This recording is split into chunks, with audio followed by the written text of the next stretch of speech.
Hello, everyone. Welcome back to the Season Podcast. This is a show where we deep dive into the world of hospitality and the different people that run it. Today, we're super lucky to be joined by some of the most creative people in the industry. We have Bikash from Little Green Studio, Durani and Netra from Studio Sorted, and of course Sonalika from Bold and Beyond. Thanks so much, guys, for being here. Thanks for having us. Yeah.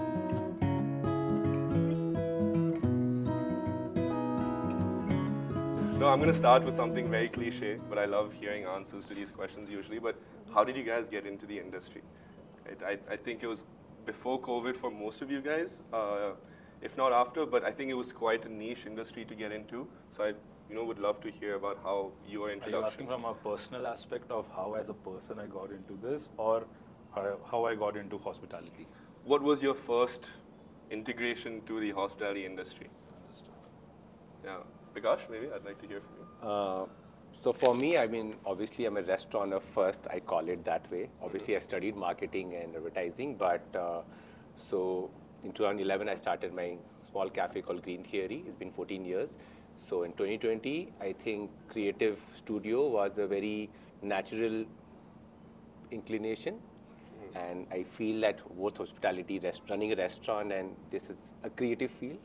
And obviously I love creativity. So I think it was a knack for it, and came naturally, I feel. And did you start the studio knowing that you wanted to work with other brands, or did you just do it for yourself? No, started with doing for ourselves, my own restaurant, 2 places, and then out of passion, we just took our first project because I knew Pizza Bakery guys. Yes.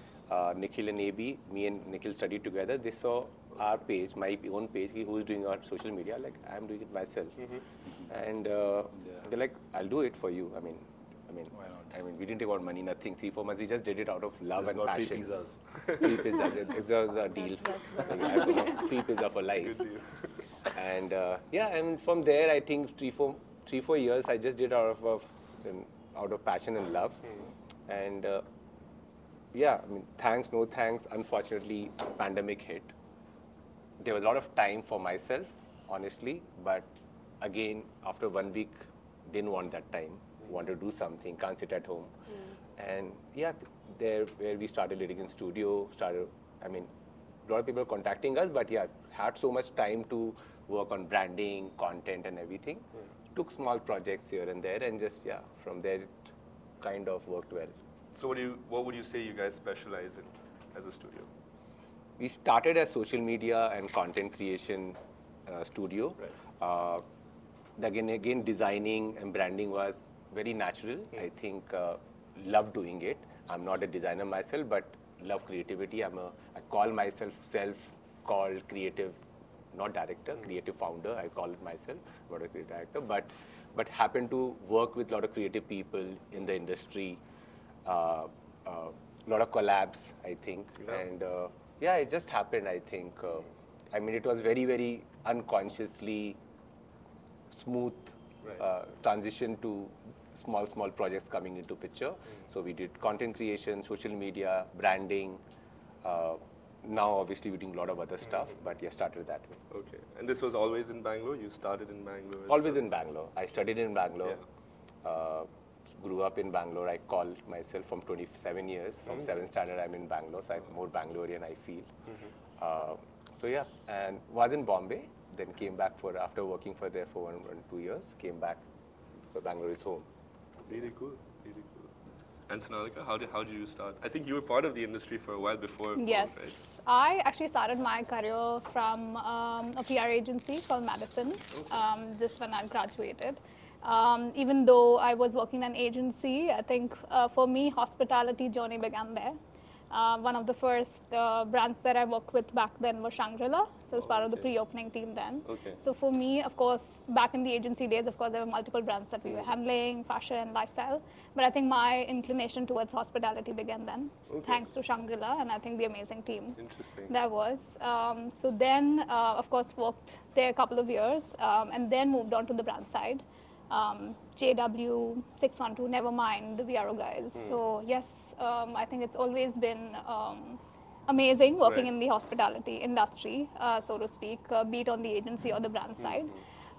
For me, Bold and Beyond happened out of actually a little frustration Oh, okay. of working with agencies. Right. And I also thought that that one-stop shop, essentially was very necessary. We sort of, a lot of our time goes dealing with social media agencies, PR agencies, creative, I think then Right. aligning everybody to that one central vision and goal that you have for brands. So primarily Bold and Beyond was born out of that. So you wanted to cover the spectrum, basically. Yes, we, of course, if I may be honest, we started off as a PR and influencer marketing agency, then grew on to doing digital, social, branding, and as of today, we are a fully integrated agency that handles all aspects of brand marketing. Interesting. And when Bold and Beyond was first created, did you guys primarily work with hospitality clients at first? or- Yes, we did start working with primarily only hospitality, F&B, alcobev brands. But as of today, again, we work across the board. We handle clients, a lot of clients in the lifestyle space, a lot of clients in the real estate, tech, entertainment as well. So yeah. Right. And from your experience, how would a PR agency differ from a marketing agency?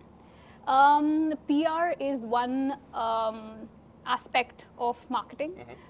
Essentially, it covers, I think, a lot of building the brand's narrative, sort of establishing your story, building that initial sort of awareness for your brand, establishing credibility for your brand, and then, of course, other aspects of marketing like your social media, your content, etc., just sort of supplements and sort of showcases all the other aspects of what your brand really has to offer. Interesting.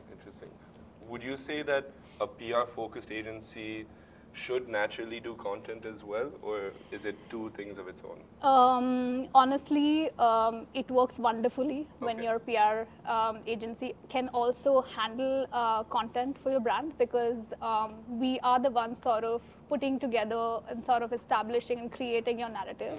So it comes very naturally, and we have a very deeper sense of understanding what your brand stands for, what is your longer vision, where do you envision to be in the next couple of years, what is it that you want your brand to sort of communicate, what should the tone of it be.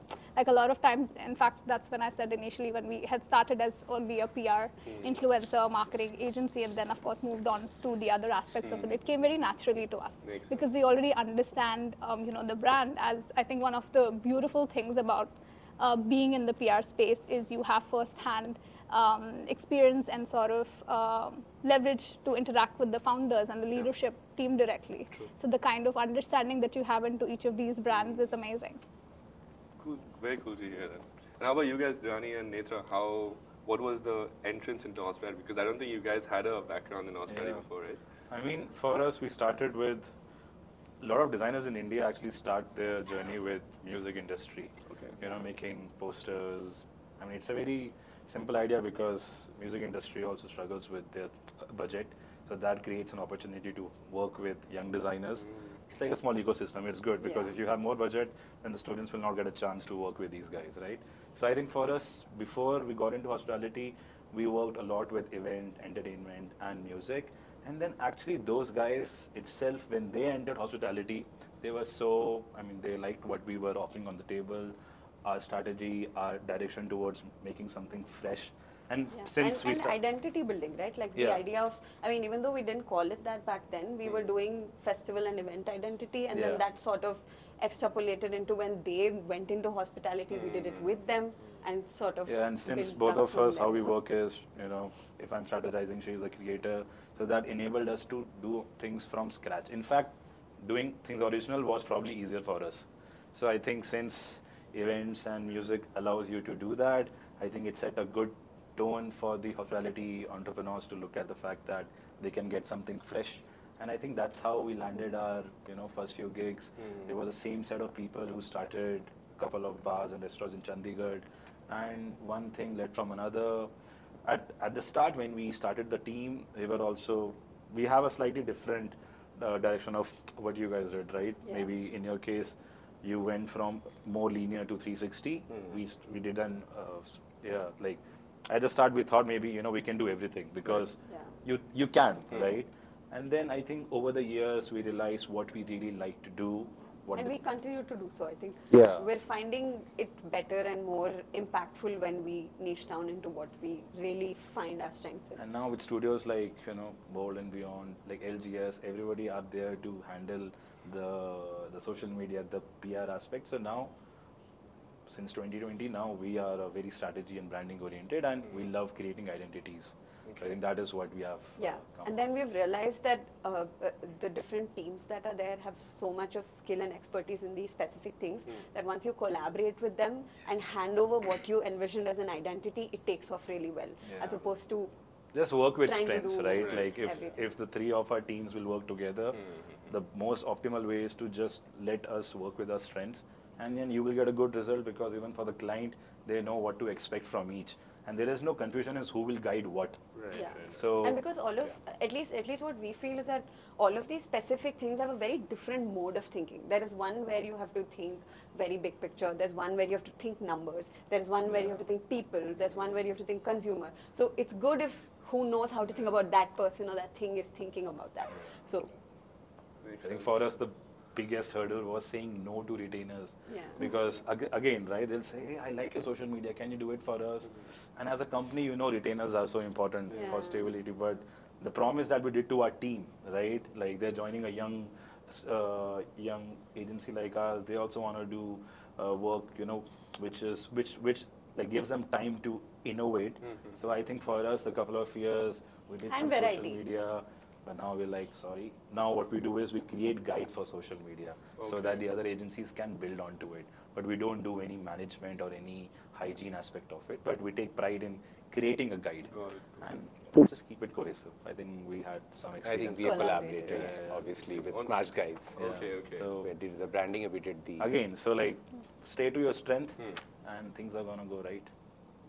Interesting. And how did you guys manage to get a hook on the branding side of things? Because I understand that you guys have an architectural background as well, right? So how did that transition to going into a branding sense or design sense? I mean, I personally give a lot of credit to my architecture curriculum. Yeah. I feel, like over the years, even when we are recruiting and when we're trying to make a perfect team, we have kind of observed there are a lot of architects who have turned into designers. Yeah. I mean, blame the country status of architecture and the standards, but I think with the curriculum and with the when you in architecture, you are trained to look at beyond. You are trained to look at everything, right? Like if you draw something, you have to look at it as a end result.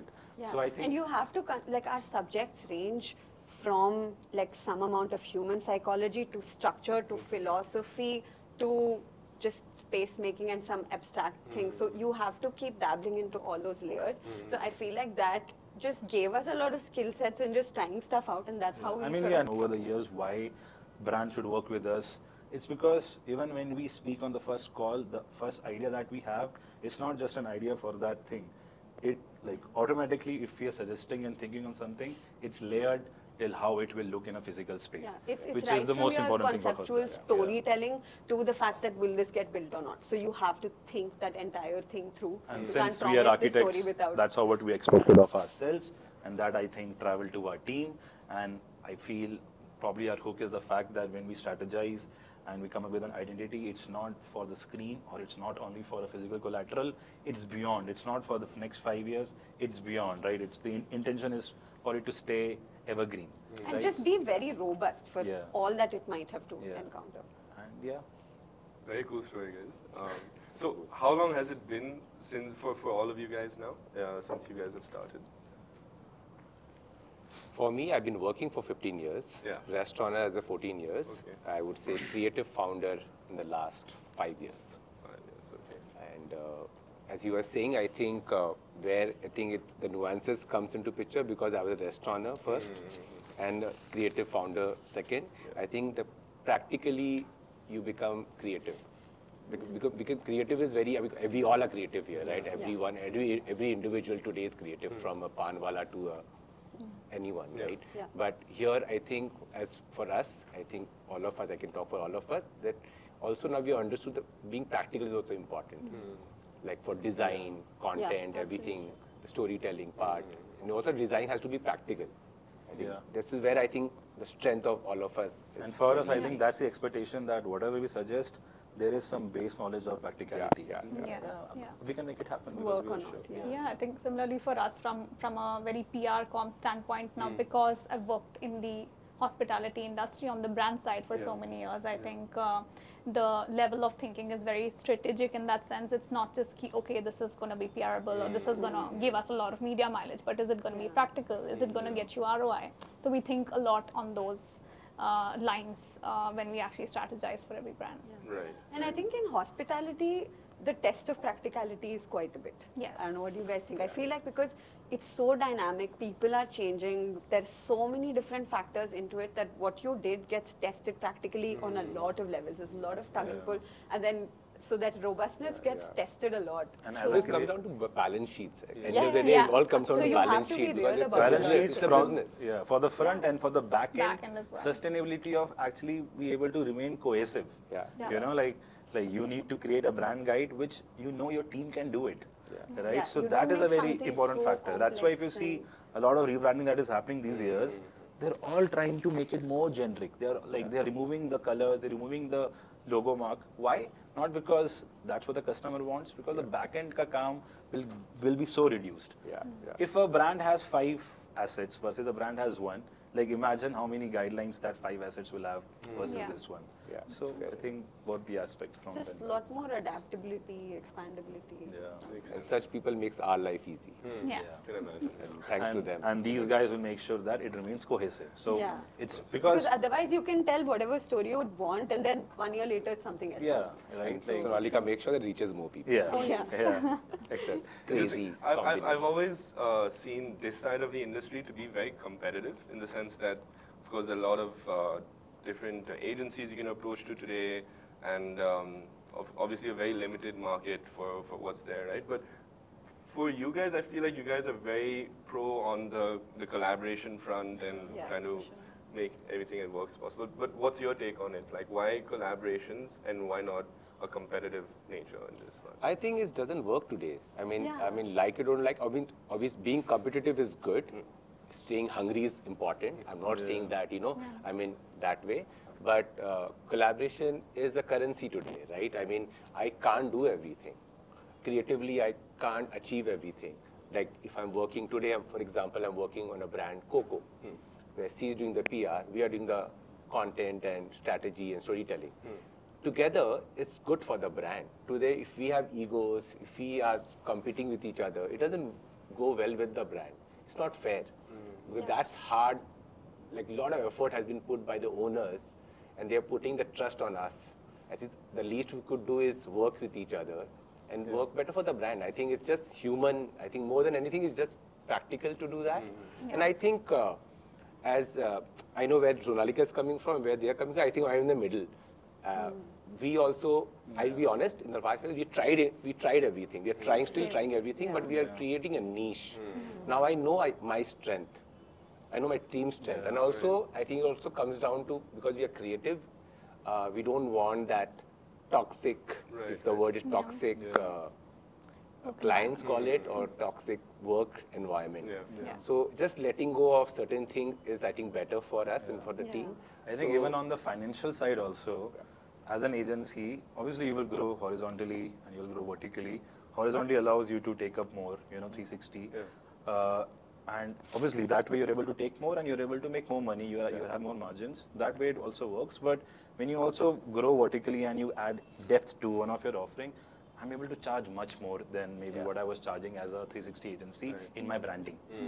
So I think once you get that, once you taste it, like how they say, when a lion tastes a human's blood, they get soaked onto it. When you taste a good collaboration and it works out, you're like, wow, why was I even doing it myself? Fair, yeah. That's a good way to put it. Completely agree. Collaboratively strength, I think, is crazy. Yeah. I mean, together, Yeah, I'm you're sure we compounding all have, like right? one Already we have superpower. collaborated, we Yeah, have collaborated. absolutely. It's so more powerful, I think, and it's win-win situation for everyone. Why not? It's beautiful. How about in the perspective of the restaurant, though? Would it be better for a client to opt for a one-stop solution where you have direct contact with only one person per se, or would it be better to kind of spread it out? I will be honest, depend on the scale of the restaurant. As a restaurateur, As a of course, restaurateur, See, obviously, as a businessman, restaurateur, obviously, I don't want all these layers, right? So this is where I think it comes down to how are you, I mean, again, today, are you a restaurateur or are you an investor? I always say that there are a lot of investors in the restaurant industry. They're not restaurateurs. Restaurateurs are creative people themselves. Yeah. True. They themselves can create content, be out there. They promote are the involved brand. in the decision Involved in making decision from making. start. Not just decision. You know, I mean, most of collaboration the with- good restaurateurs don't need us. I'll be honest. Yeah. Nothing wrong about it. I mean, full credit to them. There are proven track here in front of us. Yeah. Talking who about- sort of have Are you their talking own- about your places? No, that's because I'm also, but like me, there are. I mean, Yeah. good example is again AB. That's Yeah. what he's doing with Splash Guys. Yeah. He's building his brand from scratch in front of the people.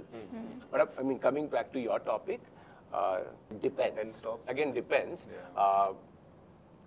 Maybe not, I feel. I Yeah, think, I feel maybe my not. answer to this would be like it always comes off as an obvious answer to say, yeah, I just want to speak to one person. But then when you, like, again, like what I said, there are very different ways of thinking. And then when you realize that one person is an expert at thinking of this way but is trying to do all this else for you, I feel like you would realize that, no, I might as well have, like, people do these things and figure out a system to have that communication sorted. Yeah. And I think the key there would be to make sure that all the different collaborators have a good vibe within themselves. But again, that would be like that requires that the would be client key. to be in the driving seat or somebody from the seat. Somebody. It comes I- down to if you're a restaurateur or you're an investor. If you're an investor, you don't want If you want to like multi-layers. completely hand off, then Interesting. And Sonalika, from someone who covers the kind of whole spectrum of things over here on the marketing side, what would you say would be the most pivotal factor in the marketing side, right? If you had to split between PR, the content, the branding side of things as well, because we are, a service-based business as well, we often feel like some restaurateurs or restaurant owners don't feel the need to spend on these kind of services as well, right? Because they can largely be done in-house as well. It's not a necessity as well for us for hiring, right? You can hire for free for sure, but it's about that added-on experience, right? So, what is your take on the perspective of spending mentality when it comes to this? Honestly, because we're a PR comms agency first, I would say whenever there is budgets that needs to be cut down, I think marketing obviously and PR especially gets like the lower end of the thing at all given points in time. But if you ask me how should it sort of work successfully for a brand, I feel every aspect of it is equally important. If your social media is super strong, but on the other end, you're not really doing any other sort of on-ground marketing, or you're not doing PR comms right, or if your basic strategy is sort of not into play, I think it'll all eventually sort of fall out of place. We have brands, who tell us, okay, like you've been doing PR for so many months, but I don't see footfalls in my restaurant. I said, if we are not handling social media or other aspects of you, like we obviously sort of go back to them and be like, okay, this is where you sort of need to work. Just doing a PR and expecting footfalls, it's not the right way to sort of look at things, right? So I feel every aspect of it sort of needs to be looked into very strongly, and everything sort of needs to work in tandem. Makes sense. You guys, same thoughts as well? yeah, I think it's like I would nutrition, right? One is protein, fiber, and fat, I call it. Yeah. You Balance. cannot do with anything. You need the balance, One right? thing Yeah, I is think- missing, your body is like a skeleton. So I think for me, branding is skeleton, Yes. if I call it. The cosmetic is PR. And I think nutrition in a way, which is ongoing, is social media. Because I think clothing everything- is, I think what you wear and what people notice, I think that might be social media. Yeah, I because mean, either, I mean, it is trending, you need to wear, but just like, it's so, basically, Very once you do it, it's so evergreen, as you said, Yeah. but I have to maintain that Yeah. in mind. And You this have is to so- adapt. Yeah, and it's every day, right? It's Yeah. like storytelling. I mean, we have evolved from, I mean, when you say social media, it's also evolved a lot. Today, when you say social media, we're only talking Instagram in the head or YouTube. That's what social media is. I mean, there are more to it, but again, there's performance marketing. There's different layers. I think, where do you draw? I think it comes down to the scale of, come back to the scale. Are you a small cafe or you're a 200 outlet Yeah. mega? And even as a brand, like if you're a consumer-facing brand where your sales are primarily digital, then social media is everything. Yes. Even with a very basic branding, also, if you do a social media right, Yeah. then I mean, we know how social media And some reaches. brands don't need it, I'll be honest. Yes. Like Nagarjuna. is the best example. I love that Yeah. video. And who cares about the logo? Who cares about the name? Who cares about the branding? But not Some every brand brands have what Yeah. they But have. their No, legacy exactly. is a Legacy different has been legacy, created. right? You know, there are certain brands also who are so chef forward. Driven. Today, I'll be honest, there are your top 5 names which I love. For example, call it Nar, Pratik Sadhu, right? He does everything will be gold. Manu Chandra in our city. Do we really? I mean, Manu is Manu today, and he starts wherever his name. Lupa is Manu for me. Yeah. Right? I mean, sometimes it's the weightage you give. So, are you a chef forward, restaurant forward brand, or are you a brand which you want No, to but in scale? which case, I would just say that in that case, they are the brand. They So are the the branding is in place. You know, Exactly. that Yeah. is the brand. The legacy is the brand. The Yes. person is the brand. Yeah. So the branding is that, and then you develop on it, or you just let that take the But again, forefront. coming to the topic, I would think we had think of it discussion like where that. sometimes people mix it. Personal Yeah. branding and brand And the brand, branding yeah. is not same. Don't mix I it. think we had a Yeah. discussion about that. for Like certain if brands. you think like while in a strategy and research aspect, and we're trying to find what is going to work in this brand. If the founder driven strategy is the best, then we will go with Go that, all right? out with But that, then yeah. it is only sustainable if that founder is camera friendly, that founder has time on his Is a or her hands-on hands. founder. Yeah, but if it's And not is then willing to keep it yeah. that way. Keep it that way. Not if just they for are the not, launch. then it's not a sustainable strategy. Yeah. Then True. I'm gonna go back to drawing books after a few years, and so I think that's every brand tells you, I think every brand is unique. I'll be Yeah. honest. Yes. There's Yeah. no secret sauce agree. to I anything. think- It's And when you meet these brand owners, say potential clients per se, how do you directly translate marketing efforts to ROI? Because I feel like in their perspective, it's always ROI at the end of the day.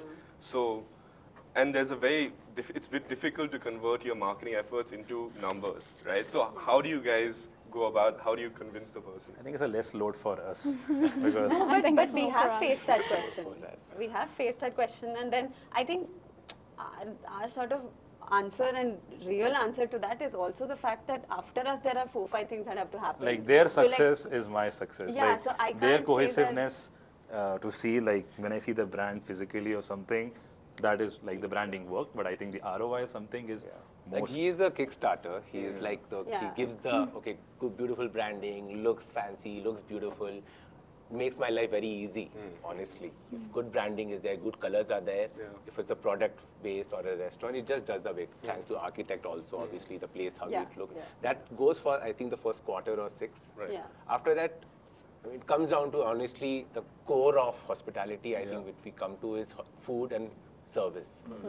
I mean, whatever branding today we do, Yeah. whatever marketing we do, will 100%. only be a catalyst. I'm not saying not saying it's not important. It's a catalyst. Yeah. A good marketing can bring 100 people to your place, but if you can't even Yes, serve if you 50, can't sustain them, yeah, what's yeah, yeah. if They you won't be can't give coming them a back. good experience, then there's And that has it's all happened. sort of- It has happened like It's a because marriage of everything. I Yeah. feel it's Yeah. just together. So it's not like any one of our efforts will like define success It's a failure. team. True. It has to be everyone, including operations team, cleaning Everything, staff, yes. everybody, everything. Has But coming back to your ROI driven thing, obviously you can't every guy who enters your restaurant, you can't, so did you see in social media? You can't do that. For sure. Yeah. No, but when you do- look at like performance marketing, for example, right? When you Yes. say, okay, give me an X amount of budget and I'll try to convert it into this amount Yes, of so sales I or think something. to that I can add perspective. I think from a performance, social, PR, comms standpoint, of course, once we're through with the branding and you've sort of established a great identity, etc., and when you actually launch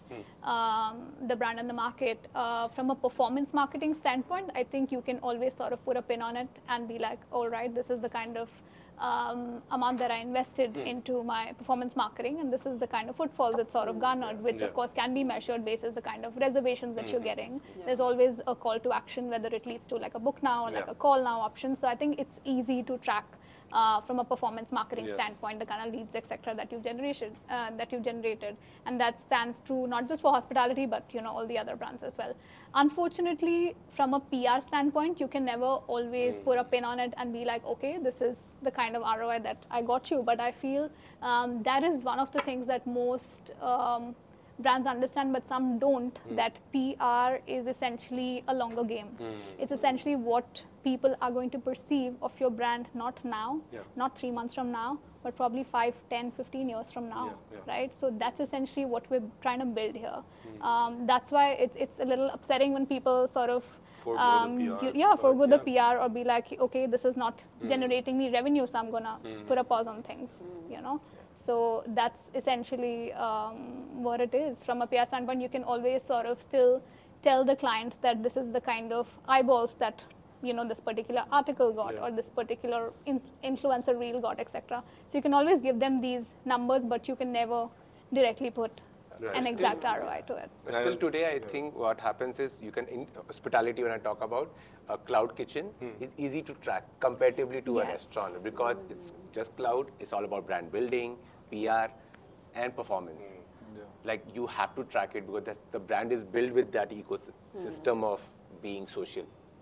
I mean, everything, right? But when it's physical, it comes down to, I think, I mean, can track, hard to track. Yes. On the other hand, you will definitely be able to see the impact. I mean, for a newly launched brand, you will be able to see, okay, 3 months what my footfalls have been like, 6 months what my footfalls have been like. I mean, I can give you examples of brands that we've actually turned around, like in 3-6 months time when they had just started, 3 months they were into the market doing absolutely nothing to running full, like for reservations, you had to wait to get reservations to the table. Effect. You will be able to see it, but you cannot exactly be like, okay, this is what I did and this is exactly what has worked for the A lot of reasons, right? I mean, today we can talk about weather.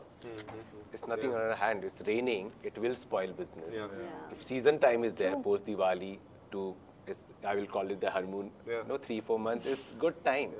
When you start today, initially I think 10 years, when I started my restaurant 14 years back, it takes time to grow. Today, first 6 months, I call it the honeymoon period for restaurants. You will do well.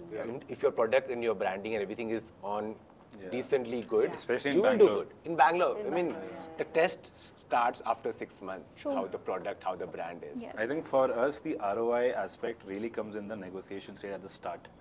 You know, there are cases where like a client, after trying with a freelancer or with a small, they come to us, and then I tell them, dude, have you ever worked with an agency? Okay, because you'll be surprised by my code, but don't be. And then when they are like, hey, I'm like, dude, just look at how much time you have wasted, look at how much money you have wasted in these iterations, and look at what you will get, because you can see our past work. So they're also, like, you know, like when you make them calculate their own expenses and look at how much they can make if things are done right, it helps in a negotiation, right? Yeah, I agree.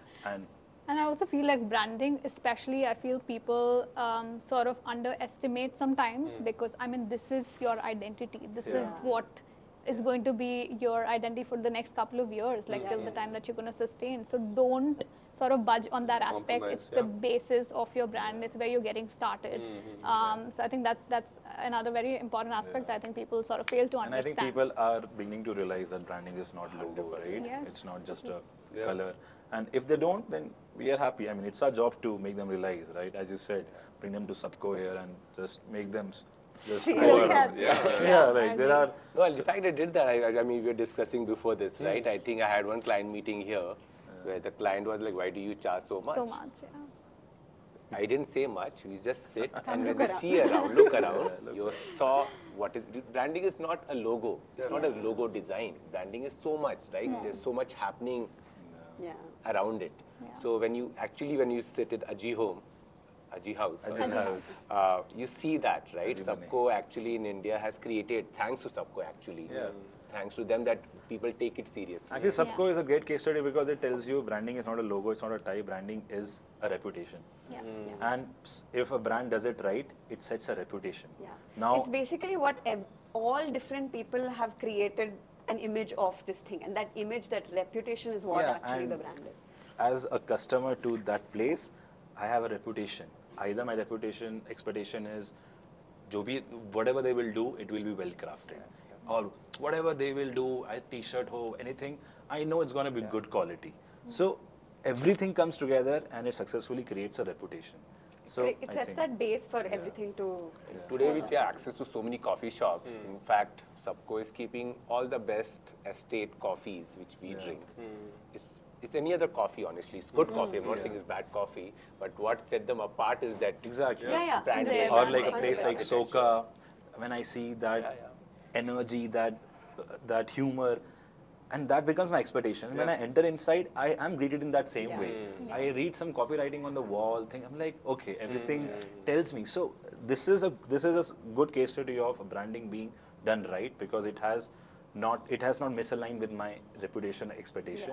And which also says that it's not this or that. It is just committing to what you've chosen as your story and going fully into that. It can be, again, like we said, the founder's energy coming through, or it can be the finesse. It can be any of these, but you go all the way through with that. Yeah. Well, that's Beauty one beauty. is- I think that's one beauty that kept that. commit running to into- it. When the menu comes on my table, there's a big argument, QR menu versus the physical menu, because they have pros and cons. But Soka has a great example, because if I'm giving you a physical menu, I expect a waiter to come to me in a second. And that's what's happened, right? A person will come and they will I will say, dude, whatever you want me to have, I'll have it, because I love that energy. Yeah, right? basically the menu comes to you with the conversation. With that reputation Yeah, of with the that whole discussion. space, right? I think we are talking about New York and something. Like in our city, we have so many pizza brands. If you go to 12th Main, there's a Yeah. number of There's a pizza line, brands. It's yeah. like the survival of the fittest. Yeah. But now I think we are talking about from Domino's to Pizza Hut to Brick Oven to Pizza Bakery competition. Now today we have your news. Four-piece Pizza Street. 23rd I think Pizza today Pizza Street. Street had cracked the branding game. Yeah. I think those boys have killed it. And you notice it, right? Yeah. Like, You notice it's, it, yeah. It's easy for a person to notice, and that's the thing, right? Like, I don't have to work on my branding after it's done nicely. It will stay, right? Like those styles or those lights or something. Yeah. If done right, it's an investment, not for today, for how you said Yeah, you can it's sustain it, or generations to come. But also, I think it's a lot to come with personality of the founders. Yes. I think 24 Pizza Street is the personality of those boys, which is coming across with the branding. Yeah. It comes very Yeah. naturally. Yeah. I mean, I the mean, same that's branding, what- I can't imagine another brand I can imagine, which But I can't imagine. in their them. case, if the founder said and has accepted that he is going to be a front runner, then Yes, that yes, makes it's sense. sustainable. Yeah. In I some agree. case, if you can't, then you can't even take that option. Yeah. And So- again, I want to bring back focus on the fact that when we say branding, we are talking about tiles and the space as Everything, well. everything. So the entire reputation, the entire Like, I like image Soka of the because place is. It's a combination of those two Yeah, guys. for me, in Soka, that light fixture in the center is something I remember Yeah. first. Yes. Like Absurdness, It's a right? really Like nice the touch way point they, that, Yeah. you know, the you way they can't serve miss. their food. What is that mosquito thing in the drink? Yeah. They have something, right? Have you seen? It's not a mosquito. Yeah. It's there's some Thing. bug. It's a big bug which gives olives. Olives. Yeah. So like it is. all this is contributes reputation to that, of the right? fact Like that the know the services, menu. and These it guys could are be crazy. anything. Yeah. Yeah. So it's not. I don't know how much of the logo. Yes, we would have seen that sets the base. Yeah. But then all of this is the brand. Yeah. It's all like of clothing, this, right? It's Yeah. like clothing. Yeah, it's What your suits only personality. personality. Yeah. Yeah. I mean, that's another aspect when you are developing a brand identity and you're actually putting together this brand guide or your brand book. One of the things, and I'm sure you guys also do this, is also training. We train them in terms of, do workshops with them in terms of helping them understand, okay, this is the kind of tone. Yes, I think that's where everything sort of needs to be aligned. Like, you can't be speaking a particular tone on language in your social when your on-ground staff is like speaking a different language. So I think all of these factors, I feel, contribute beautifully to the actual virality of Exactly, like- you know, And what what a is brand does. perceived as branding. Like It's simple, right? all It's these the term brand archetype, right? Like Yes. So guys, you all have been involved in the industry for multiple years now, that too in Bangalore as well, right? So I'm just very curious to know actually how you guys feel the industry has evolved over the past few years, past several years, whether it's the people, whether it's the clients. Would love to hear it from you guys. I think client has become more exposed. That's one. And Thanks so to have the people. Thanks to So are the internet. people. Yeah. Yeah, Yeah. thanks to Thanks. internet, Well, thanks to involved, places I like, Suppose and things near you. First, it was just Pinterest random things. Now it is Pinterest but more compiled. But now you can actually now talk about few other places that exist in the country. Or, when we started, all the references were either outside India, where if we have not been there, a bit difficult to connect, or just random screenshots of Pinterest. But now I think the client, the customers have really been more exposed, which is good for everyone. Yeah. Okay. And I think one interesting thing is that a lot of people are looking inwards, like as opposed to aping the West. You're trying to find nuances and global hooks in our own context, which is really interesting. I think it's a good time Which to the be. Westerners have done it so nice since the Yeah. past, like taking our hooks, keeping it the way it was, and just elevating it. Yeah. Finally, Yeah. we are Now we are doing celebrating. We're us. doing that, yeah. I think it's the Yes. best time to live. And I not feel, in a different historic way, but in a And contemporary way. And I think I tell you I feel the reason is because the millennials are now in the driving seat, and I think we are the generation where we have a lot of nostalgia to go back, Yeah. which is not outdated, which is still there. Yeah. And screens for which is us still came there. sometime later. So now since when we come to the driving seat and we are the entrepreneurs starting restaurants, we know that, like if I have something like that, some of that taste note, it will do The well pop because culture. And I would say that sort of awareness is creating the demand to which people are more than happy to supply. So it's a great thing. There is this But good also balance. nuances, like in terms of being very particular. Recall like 10 years back, if I open a, for example, Italian restaurant, it was doing really well. Today, it is very specific. I want to open pizza brand, pasta brand. Yeah. It's very specific today. Like I want to eat Mexican, no, I want to eat tacos. And that is big. So like people are like, today I'm craving tacos. Today I'm craving Indian Chinese. Today I'm craving, like it's so, like Especially I can open if- one dish and I can do well. I can just open a Indian Chinese and one whatever, or a butter chicken Yeah. or something. It can just be a product rather than be a restaurant. I think you're very nuanced now. Like I'm Yes. craving in the afternoon. And thanks, again, no thanks to, again, Eat and Love, Swiggy, Zomato. Yeah. It's so easy now, accessible, Yeah. that today I can order whatever from different restaurants and curate it in my home. Yeah. So I don't have to. I think it's very evolved. Yeah, Beautiful. and you know that this place is famous for this. So then you're Yeah. going there for that, and you're going somewhere else Yeah. for something Yeah. else. So everyone doesn't have to do everything. But that's what interesting because a lot of entrepreneurs are fighting with themselves to see how big the menu I should be. was thinking A lot of about people that. think the bigger the menu, I can have everybody. Yes, which works for places where the main product is not the offering. Yeah. If it's in ambience, it's the Also whole the size experience. of the restaurant. Yeah, right? It comes exactly. down to like if I'm opening a Bangalore, Hyderabad, known for huge breweries, 500 seats, you have you to go. have to have cater to everyone. everyone. It's Yeah. not, it's fair to cater to everyone. Yeah. But Yeah. today, give an example of Spirit Forward, Soka, small places, Crackle, and all of these places are small places, concept places. You cannot have big menus. Yeah, Not and if if you I- have a Yeah. big menu, you just want to confuse the audience. Yeah. Yeah. Unless maybe your theme is about the fact, like if you can come up with a story which makes it easier for the customer to understand why the menu is big, then Yeah. maybe you can do it. Yeah. But if it's not even aligned to because a lot of times, a brand might capitalize on some regional aspect in their story narrative. That becomes my expectation.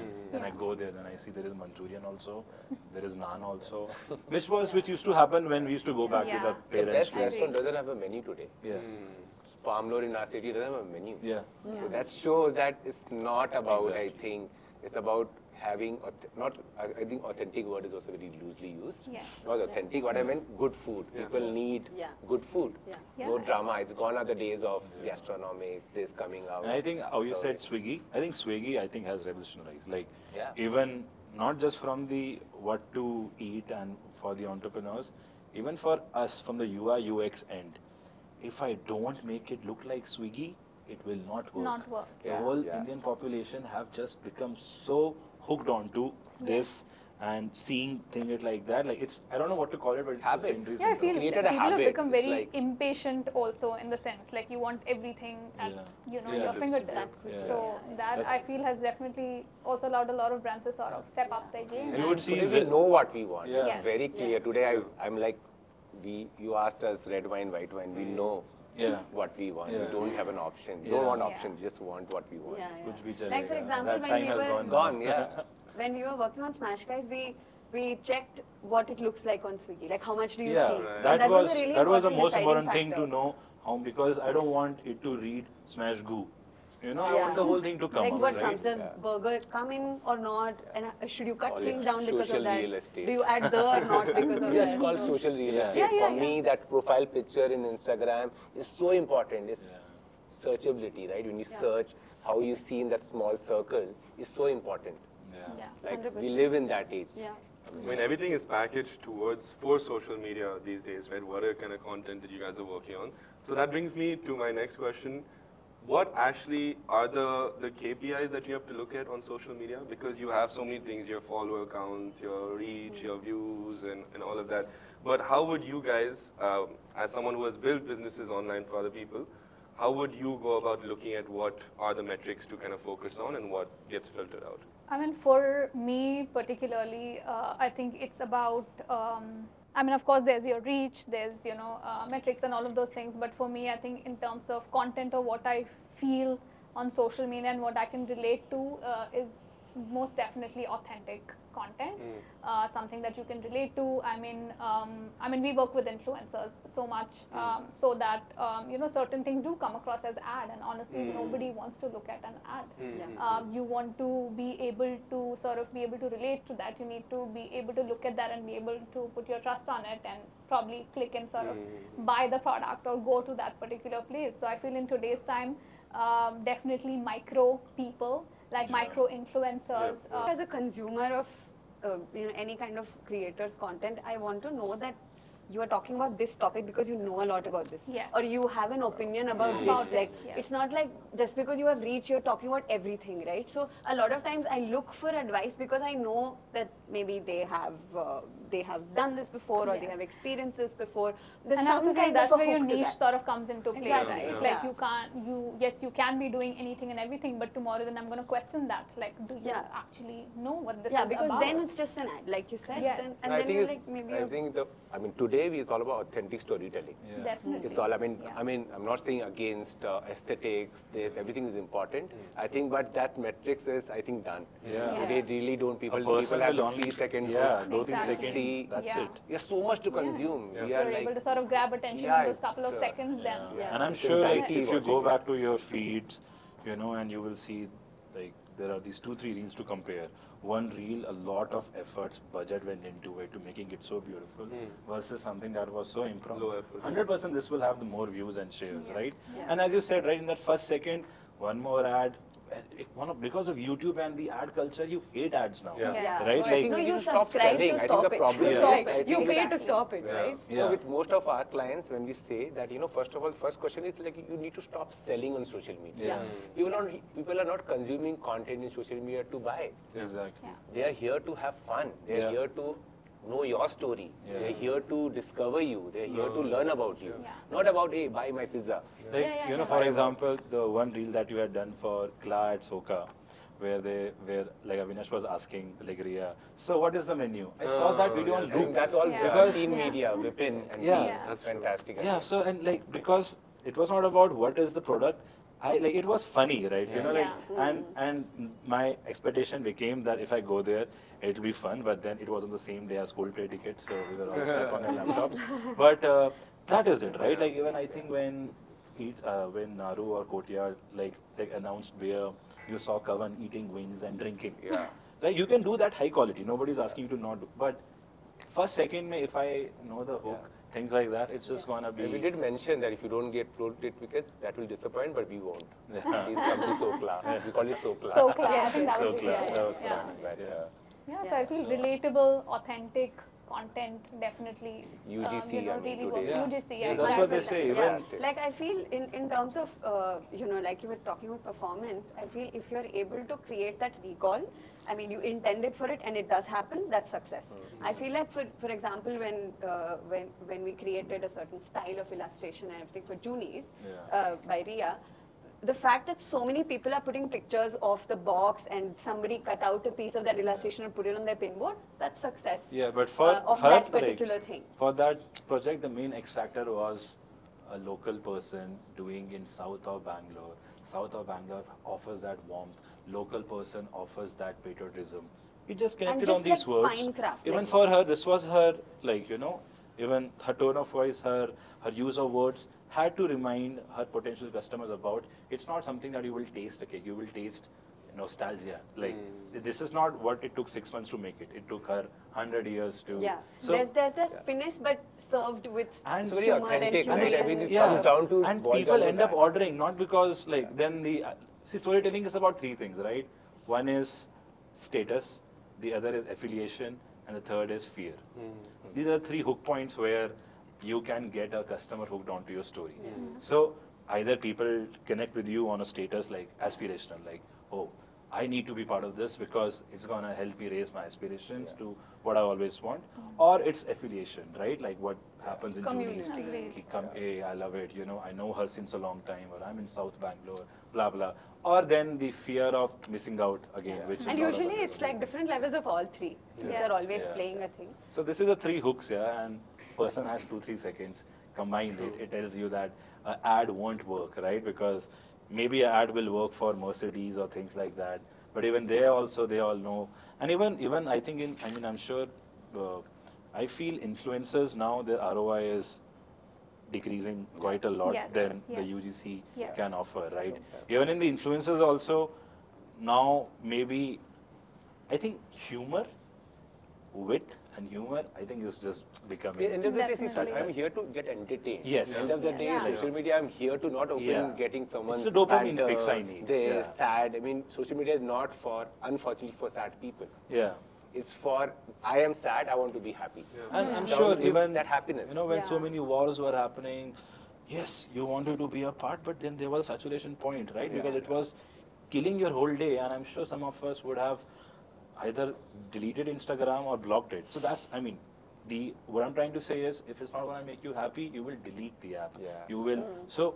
So now, if an ad is going to make me, that's why you will see a lot of ads start with a hook of the viral videos. Oh, have you ever tried it? So, it's nice. And what I like is people are realizing humor is so important. Yes. Like, cringe is so in now. Cringe is so in. Yeah. Cringe, we call it cringe, but cringe is like we are cringing every day. Yeah. Like, I Might as see, well cringe Might well. as well cringe these well. days I'm seeing this bunch of reels where there's how to cook pasta with watching reels on phone. So how to drive while watching reels. Like, that's interesting, like. But that is meme culture, no? Where you Yes. make an exhibit of your everyday life and your sad Again, or happy be your, day. everything comes down to your question is like being authentic and true to yourself and just Absolutely. Being you very can't have that real. mask. Yeah, you can't create something that isn't natural. long Because can I feel you- eventually how long that, can you do that? exactly, eventually that is going to fail. Yeah. You know. Actually, a lot of places, some of the brands that we had worked with, we want them. Yo, don't bring these massy influencers, because if your product is premium and that person is gonna market your product, his or her influence followers will think, okay, why don't let's go. But if these followers were always used to buying coffee for $50 and croissant for $80-100, now suddenly they are buying it for $300, they cannot look beyond the price. Now, They'll just because call of it your massiness, you have attracted a different set of audience, which was never your audience, which they never had the paying capacity. So it can cause harm, and you will see in Bangalore itself, there are some case studies where you go on their like reviews and ratings, and the product is actually good, but it's expensive for the ones who didn't expect. Yeah, it's true. I think that's when you start getting these negative reviews. And that's where I say this one for all does not work. I feel the people that the influencers or the KOLs, etc., that you're tapping into, you need to understand who your target audience is. Not one particular influencer would work for every brand. You need to understand who your target audience is, what are your price points, what are your demographics. I think a lot of things sort of come into play where you then sort of put those things down and then list down, okay, this is the influencer that will work for your brand. And so it has to be a very tailor-made approach. Nice. I still see though that so many brands, especially restaurants, do run ads. No, I thought it was supposed to be why are the conversations happening? Sorry. We've got some wines for you guys. Thank you. Thank you. But to know that you guys are drinking white. Yes. Thanks, guys. Nice. Okay, for the reds, people are drinking reds, we've got a Pinot Noir. Oh, And for the whites, we've got a Sauvignon Blanc. thank I you. don't want to bombard you with a lot of information, but just letting you know this is an Australian Sauvignon Blanc that we've got for you. Lovely. Thanks so Thank much. you. And a classic French Pinot Noir. Hello, Ganga. So Ganga is one of the most coolest wine. Sommelier? Sommelier? No, wine what do you call it? What do you call it? Bartender? What do you The call it? traditional term is sommelier. Sommelier? No, but you're not a I mean, you are a sommelier. She is but a sommelier. You're still a There's bar. one term that I got to know, I don't know. Wine whether tender? it is- Yeah, wine tender. Wine tender. Not a bartender, but yeah. Wine tender. Yes. Thank you guys. Hey, thanks so much. Sure, thanks. Do we like do some rituals? Chin chin, I Do you guess. guys know how to do that? Like, I did Yeah. wine tasting Cheers, yesterday. Wow. We are getting wine. We got I just do it for the camera, but I have no Thank idea what I'm Cheers, doing. cheers. Cheers, bye-bye. I taste that French Complex. plants. Smoky. Oh yeah. The palate after. So yeah, I was saying I still notice a lot of different restaurant brands running ads, and like you said, I feel like most consumers have evolved to kind of immediately detect whether it's an ad off the bat or not, right? How do you overcome this, right? When you have such a well-traveled customer base for most brands that you work with, how do you be different, especially social media when everything's largely the same as well? How do you be unique? How do you stand out? I think that's what we sort of circled Yeah. on, right? I think that truth in your story is what will click. Yeah. That's all. Like, There's just some being case real studies about like it. if you look at it's not hospitality the example, but the whole truth. Yeah. The whole truth started the whole revolution of using your founder Yeah. because it brings down so much of trust. Cut the Yeah. bullshit. If the founder is saying that and there's also backing science with it, all that stuff, okay, whatever you say is gonna be. Yeah. So- Like, I mean, talking about whole truth, that's the one emailer I read. Like, when I get it, I'm like, Yeah. oh, okay, cool. Okay, what are they talking even, about even today? Like, back in the day, ID, when on the website you could always see the live telecast of their Kitchen. Of the kitchen. Production, So, I mean, yeah, I think transparency. No, in the probably. restaurant, in the Transparency, restaurant side of it, is basically if the chef can, Yeah. if the owner can Yeah. Yeah. be out there, then nothing like it. I mean, Yeah. today we live in the age of authenticity. So Yeah. because there's human behind a brand. Yeah. Yeah. Definitely. So I think as marketer, it's our duty to also convince the owners. I think slowly they are coming out from yeah, the yeah. Yes. cocoon. I feel And it. also, you would only convince if you also send some charisma in them, Yeah. right? No, Otherwise, all the, I mean, you there, think, there are also discussions where we're like, okay, then let's bring a human. yeah, if element not to it. you, Yeah. If Think they to are it if you don't want to do it certain way- yourself. Yeah. No, Yeah. but it's not all the, I mean, how do you say, owners or chef has to be out there, Yeah. right? If they are mellow, they don't talk much, it's okay, play with that. Yeah. yeah. Don't make content which is Yeah, going to but make them look funny. I just feel like but play somewhere with like that. humanizing the brand Yeah. definitely Yes. Having a works. face. Having Really a face, helps. yeah, definitely having a face, mean, you- having faces. I think it definitely helps. Like you Yeah. want to know what's Yeah, really yeah, going yeah. behind. There's some people behind it. things. Those human connect is important. Yes. I think it feels like otherwise very transactional. Yeah. Like I'm talking to a robot or AI today. Yeah. Like, it's like that. Yeah. And there's so much of that already. I like So you what want- Meghna Biryani is doing now. Have you seen their content? I think, Yeah, Meghna Biryani has started social media. yeah, finally. Oh, yeah. And it's I'm quite, not it's aware. quite, it's like, why I like it because it's not high production. It's like production that, It's like making Okay. a and it's just like capitalizing on the fact that Meghna Biryani's legacy, but not showing off. Yeah, I don't know. I feel like it doesn't match the legacy brand vibe. Maybe it's a bit too young, you're Yeah, saying? It's Yeah. very Yeah. pop. But it's maybe very that's what they're meme doing. Maybe culture, the young meme culture, people- fun. Yeah. But again, I think today we live in the age you have to mix it up. I think coming to that, The you have to audience mix it that up. likes Meghna Biryani Exactly. is not even seeing social media. Yeah. They are always ordering because they don't even know what biryani is. That's why Yeah. they're eating from Meghna. There's Right? some brands you don't need. Like Yeah. one brand which... But nowadays, some Koshis. brands realize they need to be relevant to the trend. to the Koshi new doesn't have audience. Instagram page. I mean, But- I made, finally I'm going to make it one, but just make one page. Let people... But not a lot of new folks go to Koshis now. Like, I don't know. Yeah, I think it's a lot of the old No, it's timers not about still. that. It's about the legacy, right? I mean, as a Bangalorean now, I call it myself. You need your legacy brand to be there. I'm so touchy, like you can't let go. I mean, our city, you don't have. Yeah. We only have legacy. Is there a food good and- example of a legacy brand doing the social media right in Bangalore? Yeah. No, my something to think about is that there is legacy and people who are from here have a very, like you said, very touchy relationship with Yeah. it. But as a city with so many people who are moving Like from Bangalore, outside, right? how do you balance that? Like, should you be clear that you count on the locals to talk about it for Especially- you? yeah. Or should you appeal to everyone and bring everyone and I see mean, what happens? That way, I feel Bangalore as a city has a very strong community, like Yeah. a sense of community. Like today, Yeah. I will still rely on my friends, or let's say, you'll probably see me posting about something or me talking about something as opposed to actually seeing it on social media.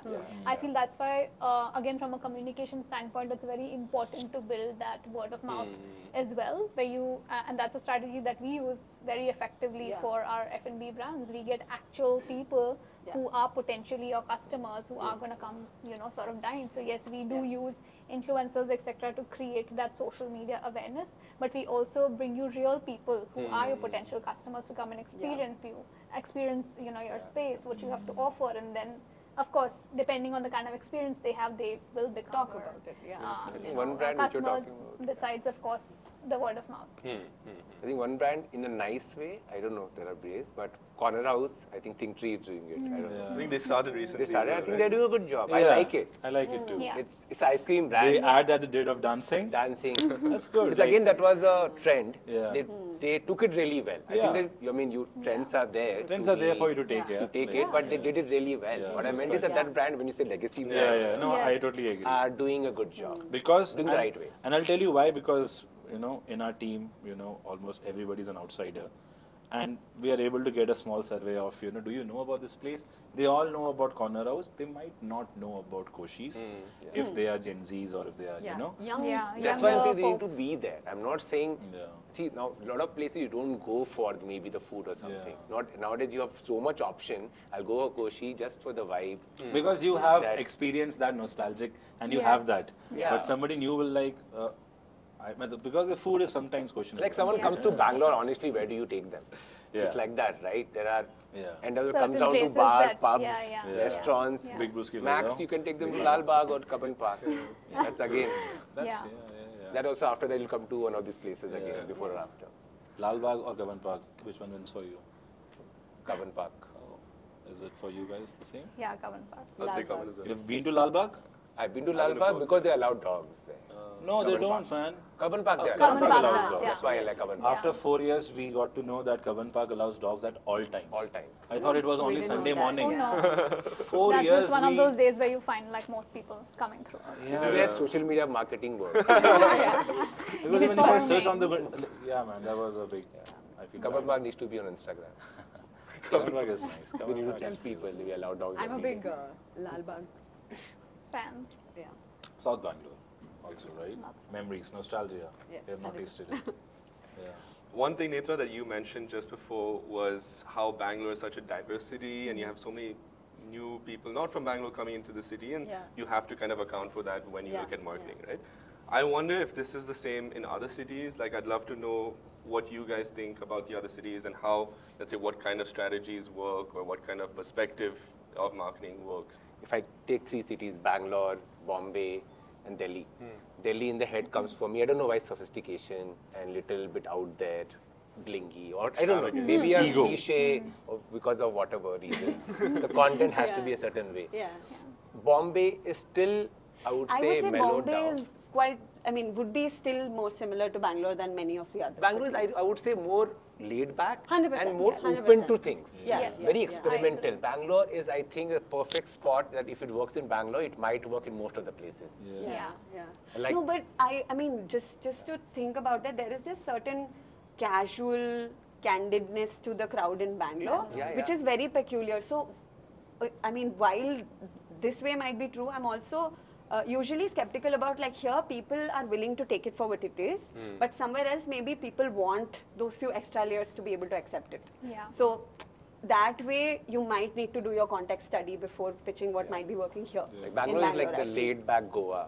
Yeah, City. like you can go to a great place, but you'll be in like chill, casual I think clothes, for and that us works. working in Chandigarh, Bombay, Ahmedabad, Delhi, the biggest difference of Bangalore was the IT culture. Yeah. The IT culture, like it's the only city, Bangalore, where my clients like send me the payment before I have to remind them. You know, in simple terms, because the IT culture, you know, they also don't want to have like pending payments. They also look at the calendars, like emails. So I think being able to do a Gmeet, which you send a calendar invite to, is a luxury which you I don't. love that. You And in the can't. north, I will feel bad in asking for my own money, you know, and you know that comes from the ancestral. See, I'm from there, so I know where is it coming from, because they think with some gaslighting or with some aggression you can make work happen. So they are so used to that, like they are not even able to distinguish where all you don't have to do that. And Bombay, I think Bombay will feel have like beautiful experience close, because yeah. exposure is there. But sometimes I've also seen, because maybe a client with a lot of money can also be a problematic. Yeah. Because they're No, like, in Bombay, it's I money feel the only, difference just- is this is like this. Again, just to like make it very easy, it's like you can go out to a great place in casual clothes, but in Bombay you have to dress up. I think that's the biggest difference in Delhi, what you have the to place deck up. is. Yeah, Delhi you have to deck To up. deck Yeah. up. Yeah. There's a Yeah. different layer. Yeah. You can actually go to my favorite bar in my chappals and shorts. Yeah. Yeah, easily. can't even I don't imagine think doing there's. that. And I think Like, even I as didn't an know about outside, dress codes for a long time. I didn't know about it. yeah, Being like, from here. that's what I told when we went to the mall back in the north. I said, Netra, we have to dress up I'm nicely like, what because are I you don't know. saying? Yeah, I'm happy to Go go in anywhere. chappals. Yeah, like, Yeah. and I think. I actually forgot what I was saying. Sorry.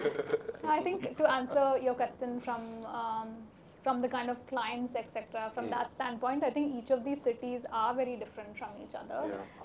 Delhi, if I have to sum it up, yes, there is a sense of urgency, aggression in some sense. But again, like some amazing brands to like work with. Bombay, I feel people really know what they want. There's a lot more sense of clarity, and they're also they give you a free hand. Okay. Right? They give you a breeze, they give you a free hand in terms of like doing things. Bangalore, on the other hand, is laid back. Can be a little confusing sometimes.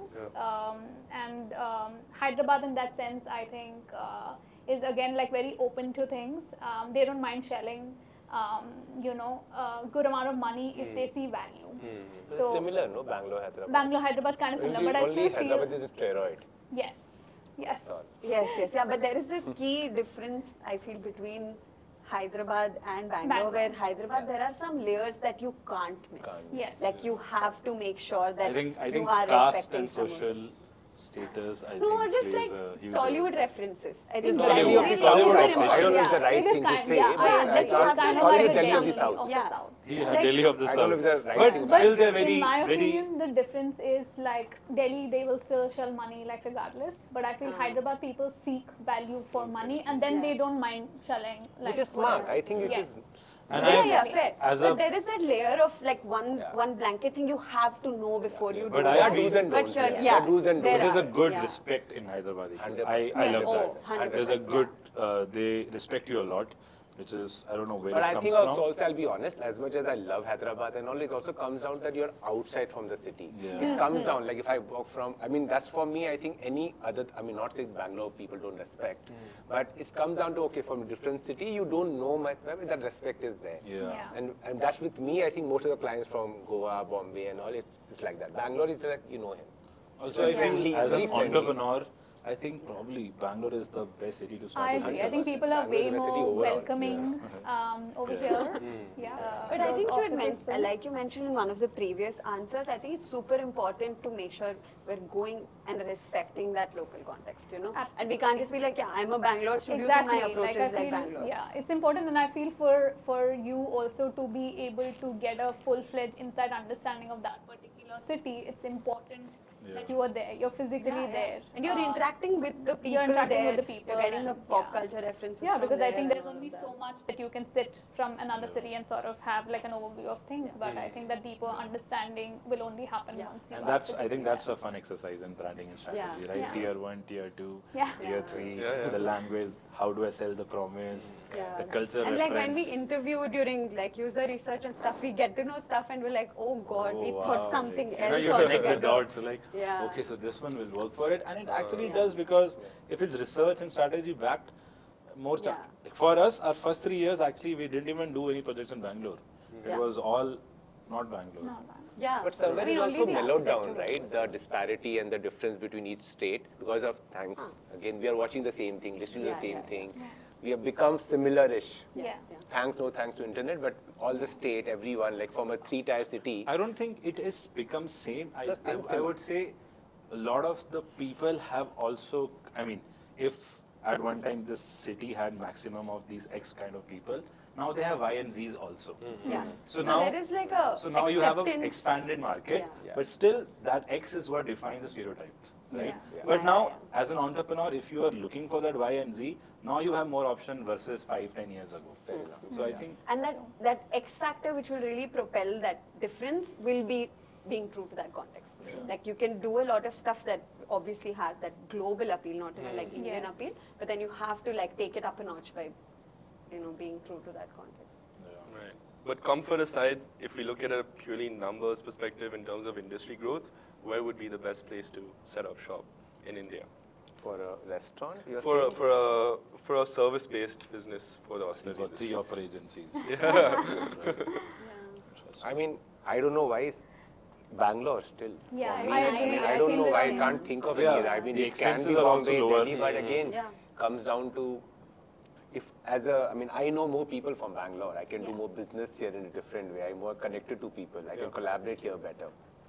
Yeah. From what I like, I think if either it's Bangalore or it's New Delhi, why not Bombay? Because the big players in Bombay hold a lot of market, Yeah. and a lot of clients there they feel safe, or because of their older things, they keep going back to the same players again and again. So, but I think Bangalore में ऐसा नहीं है. People are They wanna try experimenting. new stuff. They want to try new Very things. experimental. And New Delhi also has that youngness into it. I think the next place is actually weirdly Goa. It's crazy for creative. I mean, if you Yeah, ask I me feel from creative, an hub, creative, from an F&B standpoint, A lot of I think Bombay Goa heights is have an gone there. amazing I've space. also- F&B, I don't to know. also be. Yeah. Yeah, But I mean, F&B, I think- would call it 3-tier city, 2-tier city. Yes. That's where the major chunk of business is. That's why I asked you, is that or this? Is agency-wise, I will do first Bangalore and then Goa, maybe. Yeah. Then restaurant-wise, I have to open scale and all anytime, like Pune, Indore. Yeah, I think tier 2 these cities small are territories, like amazing. No, and I at think this point. agency-wise, Hyderabad. talent in Bangalore is awesome. So if you 100%. want to have a great team who's doing interesting stuff, people are willing to come to Bangalore also. Right, So it's a good right, place to be for your team to sit primarily and operate in so many different places. Yeah. And again, within our team, we have so much diversity that we are able to sort of get a context of across whatever is happening and that kind of thing. But again, I feel like your answer will be very specific because we're all from here and we've Yes, we're always chosen to gonna run be business more, here, despite Yeah, having but now when I options, think of it, I feel now my answer is Bombay. right? Yeah.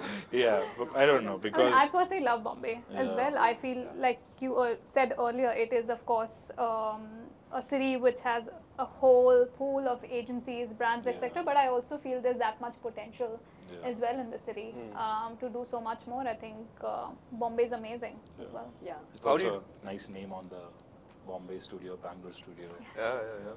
So now, I think that gives you that branding also to some extent, like where you're from. They expect Yeah, founders especially to when be you a travel certain abroad. I way. think, oh, where are you from? Delhi, Bombay. I think Yeah. those are like the first Yeah. names also that kind Bangalore, of. yeah, Oh, the IT. Bangalore. People have heard of Bangalore, but I think those are still like the Yeah. first Yeah, cities yeah. that sort of. Bombay, come, yeah. Bollywood. Yeah. That's what become like stereotype. So and I like you guess, said, having like- local partners in each city also Yeah. helps Yes. a lot. 100%. Yes. Yes. And for us, we have actually, if you look at my team members, they're from everywhere. We have Oh, people okay. from Bombay, we have people from Delhi, we have people from Hyderabad. I think that also sort of gives us a good sort of foothold into each of these markets and have a good understanding because all of these people are from there. Yeah. How did you guys scale, by the way? Right, like when it's from say one city of operations, how did you guys come across new clients from other cities?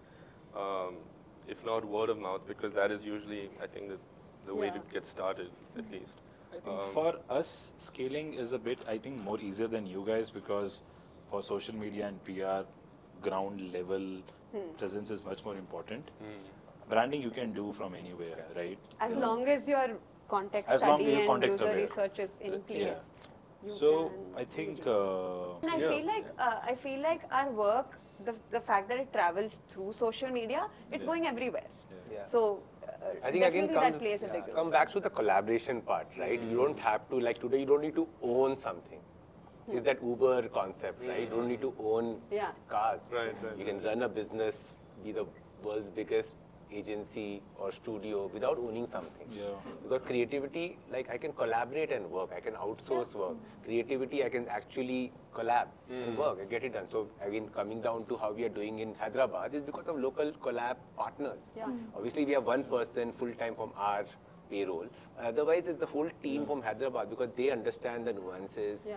local that we know everything. Like I'm sure with Sonalika it's the same. Like as much as we need to have local partners, and today because of digital exposure, I think it's easier. For us, the brands that we work with are the partners, and we are as good as they are, right? So, if I've done a successful brand in Ahmedabad, everybody in Ahmedabad is calling us. Hey, I want something like that, right? So I think, merit helps a lot, but at the same time, merit without proper documentation won't take you anywhere. Because someone in Kerala is also going to see that thing we did for someone in Ahmedabad. But if it's going to be so difficult for that person to know who was behind it, then it's on us. I think coming to good work, right? And that is put up in social media only. People see that, they like the work, they resonate, and they contact via email or through DMs. I think most of the people. But now I think we are consciously also now trying to, also come slightly on the front. When we do some collabs with the clients and all, either get our faces or my team. There are small things like, now with the brands that we work with, if you want to slightly negotiate, okay, get my name on everything. But very interestingly, we have pivoted. Sorry. I was just saying, like she was saying, in a service business, your team is the offering. So you can't cheap out on that. You can't compromise their mental state. It can't be just the pizza parties, You have to, and it takes a lot of work to make that. Half of my job is management, not what work you have to do. People management. And not just the work, like mood management, everything, all of that. Like sometimes we had to let go of people not because they did bad work, because you just didn't vibe. You didn't gel well with them. And if I don't want that if I'm sitting next to you, 30% of my brain is thinking about why did you do that. So it is like if I can just make sure and now for us a success is our team hangs out by themselves. Like we're out of town and they're all hanging out voluntarily and we're like, okay, great, good. So I think that's like the. Is that a norm, by the way, that if you guys are looking to add talent in your teams, do you just naturally look at other agencies? No. Also, no. I think for us, we just put it on we social just media put it out and there contact us. and, I mean, do we go? No. You don't go to anyone. Maybe for a you senior don't role, go poach you might from want other to. agencies poach. if that's what The you thing is, only when someone is working, they have to leave, they will leave. Yeah, I exactly. think you can't poach. They have to leave, they have made their mind. No, and it. If I see a candidate who has experience in XYZ agency that I respect, obviously I will give them preference. For sure. Like if they have worked with an agency similar to ours, that definitely helps with the decision making a lot. Someone we resonate with or somebody that we have met before and we've liked their work and stuff, that's definitely a easy step. But I don't think you go and you're like, okay, what's happening? I don't think that happens. But for us, I think we have just pivoted. I think I realized we have made we are just starting a different division, which is only production and content and design. It's going to be handled by a different team altogether, but they're using our office, our manpower. We are setting up an influencer marketing agency handled by someone else. We are not doing it. We're just partnering and they are partners with us. Same. We're just working in that ecosystem. We have cracked a path where the people that have been with us over the years, now maybe, my expectations or my requirements right now maybe are beyond what they could offer because I need to scale up. But the loyalty is everything, right? So now we are setting up new verticals with them as the partners. Obviously, it's not just because they are loyal, because it's an extension of some of their skill. So we have set up a Panic Press, which is a clothing thing, and a Type Foundry, where my partners are my people that have worked with me over the years, and I know they're ready to be selfless. Because that's the only way, right? You can run a business. And also getting some of these people who have worked with us for a while and who have that sort of just sync, it's not skill based, it's not subject based, and start getting them to help with managing. I think that has been something we've for us to enjoyed hire, in the we are past, directly competing with the HPs and the Dells and the MNCs. Yeah. They are I can't just be offering them the money. It has to be a collective offering to them, and that's why I have to stay true to that promise. I have to safeguard them. So there's so much. So exactly like the retainer discussion, we sometimes can't take very lucrative commercial retainers or stuff like that because the team is not going to be happy doing that, and then yesterday we were hiring people who are vibing with us rather than being talented suddenly. If they're vibing with us, we'll make the work done. But if you're talented, it's still you can't change the person. But if you're vibing, you can do so much. I think personalities are so much more important as to what's on your because then you will pivot from their skill set into something bigger. Who knows? What they can get. That is But also one of my sometimes also questions. clients come and say, I want this what you did. That's irritating. In a different way, they don't like it. Actually, अब नहीं Why रहा है do वो. you- Starting But में that होता doesn't था. happen. अब they like कि Yeah. तुम कुछ भी करोगे, I know it's. You know, what kind of clients work well with what kind of vendors that way, right? And what kind of clients do you guys generally avoid, or why? What are those red flags that you look for, I guess? I think it's like a typical couple, how you see it, girlfriend, boyfriend and all that thing, toxic relationship. You don't want that. The thing is, it comes down to if you like my work, if you vibe with me, Yeah, you hire work them with for me. who they are. Yeah. Like if you're Otherwise, aware don't of try what we to have change. done, that's a good green flag. Yes. Yeah. You know, if you're aware Seen of. our If work. you've seen the kind of work that we've done in the past, the kind of And clarity of thoughts is so amazing, so refreshing. Sometimes people are like, they think they know, sure, yeah. but they confuse so much. And biggest red flag is also, I mean, entrepreneurs who's it's their first time, they're very insecure about a lot of decisions, right? Okay. Which is Yeah. fine. We It respect has to be it. perfect and all that. More than has to be No, perfect. no, they no, seek a validation, lot of yeah, a lot of validation. yeah. is a Validation big, from big externals, everyone else. Yeah. which From we which everyone, we yeah. can't even control who you're speaking to, right? Yeah. And what part of the story you're telling them before getting that validation? Yeah, I you feel- don't know what Yeah, you're and I talking think about. one of the biggest red flags is too many stakeholders Yes. being involved because That I everybody think has a is- different opinion and True. Yeah. Yeah. yeah, it becomes very difficult. See, if you have stakeholders, that's not a problem, but you need to understand that, POC. like, I'm speaking to you, and you You have make to sure decide whatever I whether- spoke to you, you translate if they're not able to participate in Yeah. the meeting. Yeah. Ideal, But if everyone I get participates. opinions from those stakeholders without even talking to me or talking to you, based on something that they saw, it's just gonna make everybody's life tougher. Yeah. Yeah. So- And basically, it affects the process. Yes. Yeah. Because you start becoming little bit, okay, what's happening, that Yeah. aura which Yeah. comes into And it how you reflects said, into the right, brand. either they are partners or they're investors. So Yeah. if something is coming from an investment aspect versus a part, I mean, I'm It could okay, be two but different- yeah. You see, different both Also, are like you- super important, but Yeah. we should just know that these both exist. We don't want to be like we're talking And only you have to you, heard but you us. got You have opinion heard for us 2-3 when more we people. came to this strategy or idea.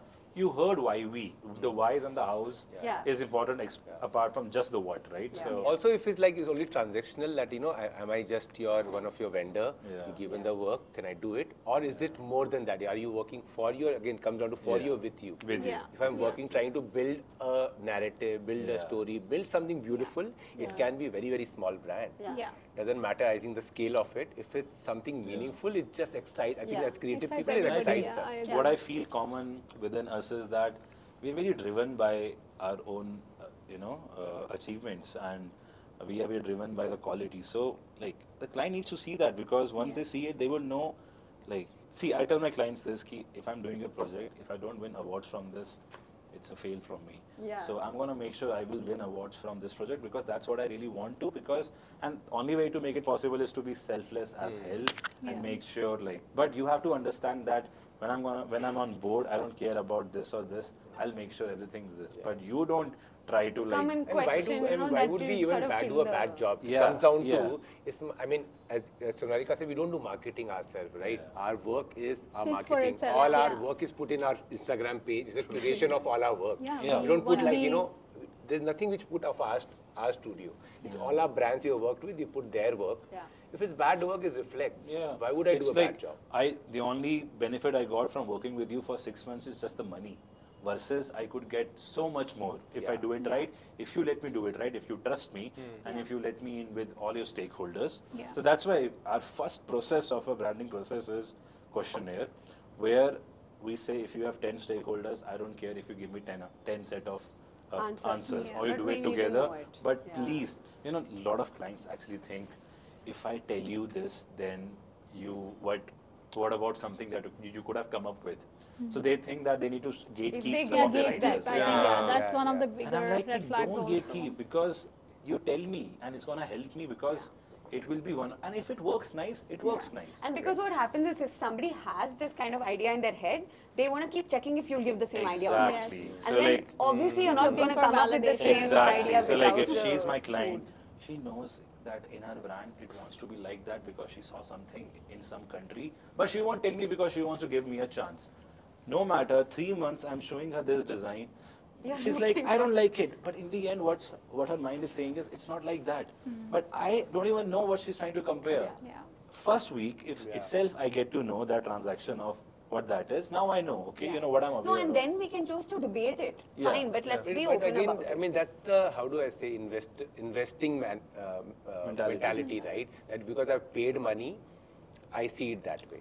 It's Yeah, but I transactional. feel this we experience sad. even in like founder Some first founder-driven, things yeah. I also, agree. I mean, where It's like something their we've insecurity. experienced. So- No, but it's not about differently. money. It's like if I tell you might not get more new ideas. Ideas. like So I let me curtail hold your this till creativity I if see I all tell your you this. ideas. But Yeah. It doesn't work now. We've Yeah. had similar situations even with like plans. Yeah. Like I think one of the things that brands, there's a very fine line between marketing and PR these days.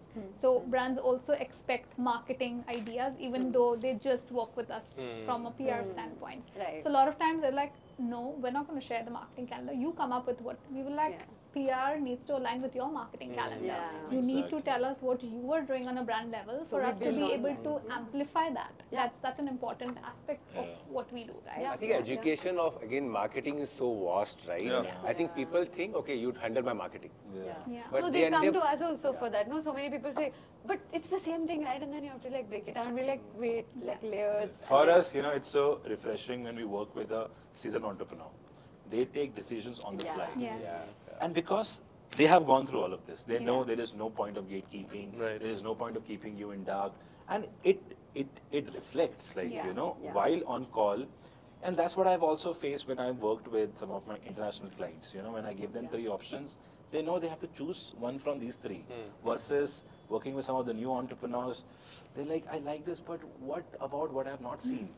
What You have know, I It missed? also comes down to Yeah. idea and But- timelines, right? Sometimes, I mean, we're speaking about it. Sometimes an amazing idea comes in within a minute. Yeah. Sometimes the same idea takes 3 months. Takes time. Yeah. Yeah. So, do you devalue because it came in 1 minute, or do you value it more because it came after 3 months? Yeah. Sometimes, I'm not saying all clients, sometimes clients value because it came after 3 months. Yeah. Because they thought, oh, so much effort, taken a so lot of much time. Yeah. research and all. But a seasoned entrepreneur would know that if I have these 3 options, I know I can make this the best one.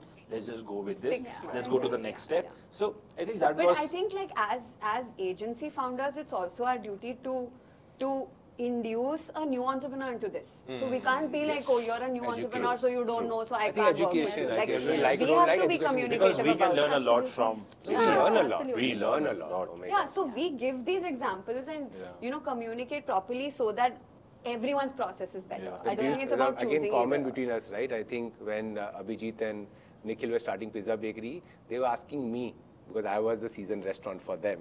Yeah. But today I asked them. Yeah.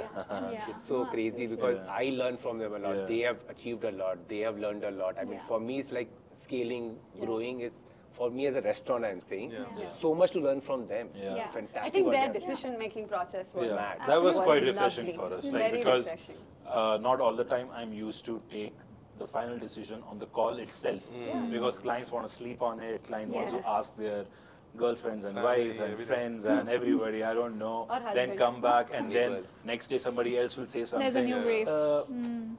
It just saves, see, we are okay with it because we are here to make the best thing. Yeah. And in the end, I have a very controversial statement where I think client is always right. Yeah. Why? Because it's not my product, it's your product. your So product, whatever I you agree, think yeah. is, it has, like, I can make you wrong from right, but you still have to be right about this final Yeah. thing. If you don't So, vibe it, there's no point. yeah, there is no point. Like, what's the point of me imposing my idea onto you? Onto another. No, because yeah. then once you're out of the process, you'll make it what is yours. Yeah, So might as well exactly. So collaborate. might as well just make it right. Yeah. But let me help you and turn that thing so that it's right for all of us. That's happening. Huh? But yeah, but it's fun. Like, but yeah, like, I think as an agency owner, you're not just a creative director, you're also their best friend, you're also their You're a therapist. facilitator more Yeah, than anything yeah. else. You have to Yeah. brainstorm. You have to take the extra time to like make this work for them. You can't be like, oh, you're too confused. Yeah. Like, no, you're here I think to that's where sort this that whole out. Partners only, deliverable no? aspect also comes into play, right? Deadlines, I think, and I think this goes for all It's of like- us. We are your partners. Like when we don't typically share a very client-agency relationship, that okay, I'm going to give you 3 options, or I'm going to Yeah. give you 5 deliverables a month, and our thing ends at that. Yeah, know? yeah. It Exactly. goes beyond that. We're always Like, I I feel want- trying to add value Yeah. to your brands, and Yeah. whatever sort of Yeah, helps yeah. the brand grow, like in the longer run, we're here for it. Whether that And you're takes in one it for the iteration. good and the bad, right? You're in it for when you're confused, you're in it for when you're successful. So you have to have It's that actually like a patience. partner only. When you say Yeah. partner, husband, wife, girlfriend, Yeah, boyfriend, it's it is, actually it like is. that, good and If bad. you don't grow trust the together. fact that these three options that I have for you is the one that I really believe are the three best ones, then you will never be able to, conform to one Like of nurturing these. a baby only. Yeah. It's like a baby for a founder. It's a baby. It's a hardened, like you're growing that baby. And for us, like I have a daughter, but I also my brands are my babies. I call actually my absolutely. I wife think tells all of me these you have brands this are multiple. very So personal close to us. Yeah, in a way. and it's a big deal. Like starting your own business and putting it out there is a big deal. And if someone's sort of trusting you with that activity, and then you can like It help also them goes navigate it, beyond, it's like great. for us at Sorted, last year, couple of years, we were doing residences also, since we have an architecture team as well. We also want to do, good farmhouses and residences. And then last year we took a decision, what, let's just get that separate from Sorted. Let's not Because mix. I am dealing with two set of entities. There I am dealing with a couple, their insecurities, their pain points with their kid, their grandparents. It's so much personal. Here at least it's everything brand. It's customer and You're brand. still trying to. So I was like, you know what? It's not like it's becoming too much. So we removed that. We started a new thing called South End, and it's under that. But it helped us also because it's difficult to train the team also, right? Because what will how work. to talk, what to like. There we became the therapist. There we were. No, so many times you're on a call and people are fighting the couples very are personal fighting. stuff, and Like, you're you just know, like, we're like, hey, calm down. Think about what he said that day. Think about No, I can relate. I did my house but last you year. make It's like that. It's crazy. It's like Yeah, again, because again you're- it's your baby, and yeah, and house is your personal thing. Like a lot of personal questions the come up when son you're suddenly trying to will do come this. and say, no, mom, I don't want this. What about, even though the son is probably in Australia or something like that, he's never coming here. But it's fun. That is part of what Yeah, it, that but it is was the very process different. in And I that. think we learned, like, we still have to be, like, wear different hats for each. Yeah. But, like, at least here, the hats was easy for me to explain to the whole team.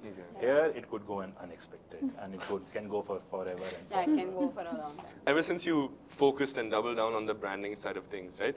What made you decide what would be the most heavily contributing factor towards the strategy side of things? Is it mainly founder-led, as in story-led or something, or is it your kind of proposition that you bring forward? See, as we said, right, our strategy starts from a lot of research and survey.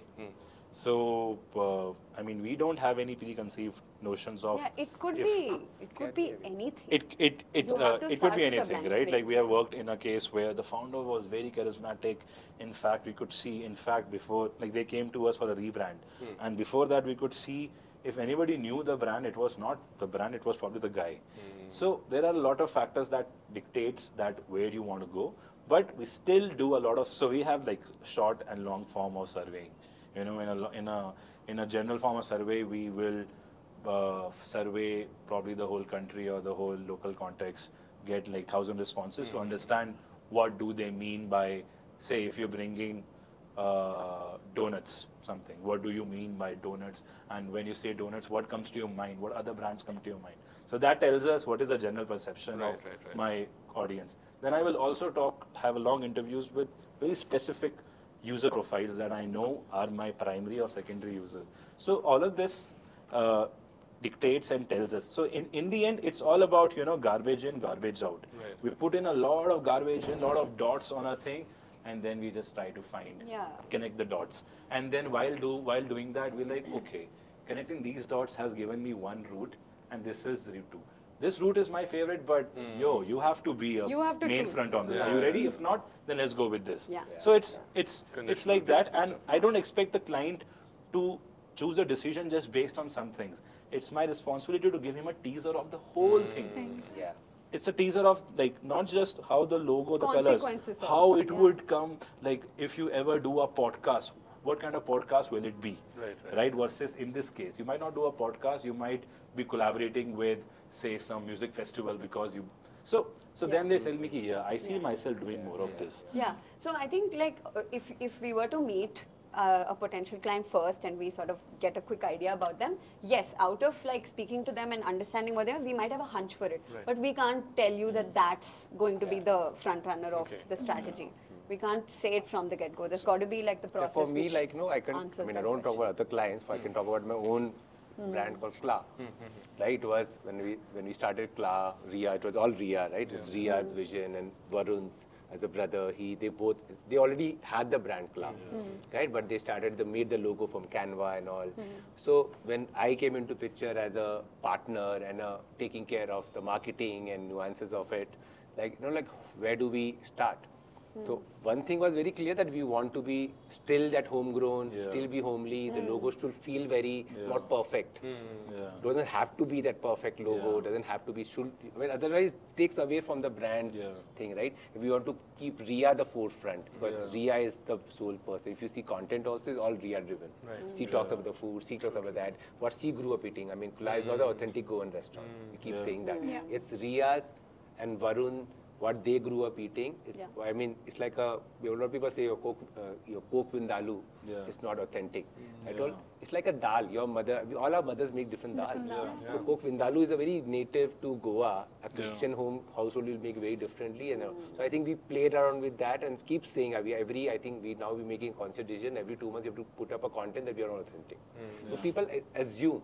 And there are also different business goals that dictate strategy. Like for example, a brewery that we did in Kalyan Nagar called Float Brewery. They have been there since a long time. They had a very commercial look to it.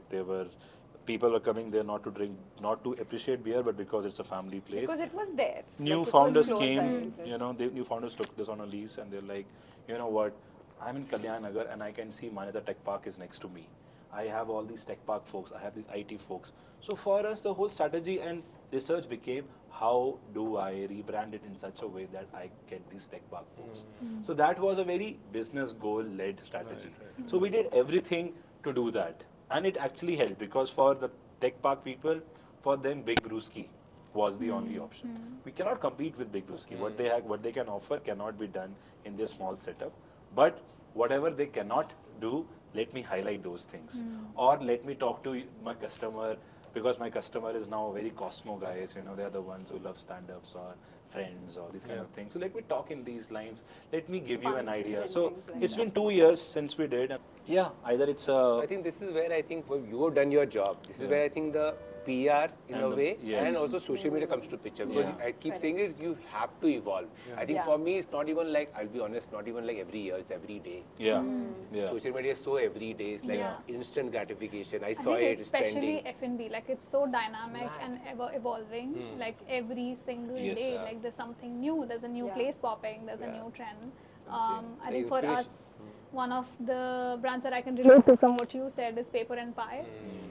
It's a brand that we've been part of since inception, like right from the branding to the social to Who did content. the branding for them? We did. Oh, I love it. Yeah, That's so nice. it's again one of the brands, or one of the many brands that's very close to my heart as well. Started off, of course, from this idea of them doing this very minimal, very aesthetic place that's not competing with your Third Base or your Blue Turquoise. It's one of those places that I've heard serves it's a a good place where cup of startup coffee. founders come and Yes, talk. yes. Yeah, So that's a how lot, so the name is Paper and Pie, which essentially, of course, means paper, and like pie, which essentially relates to like you can eat, you can work out of here. That was like the basic concept. So the way we positioned the brand was, it is a cafe, it is a space for the creative community of Bangalore.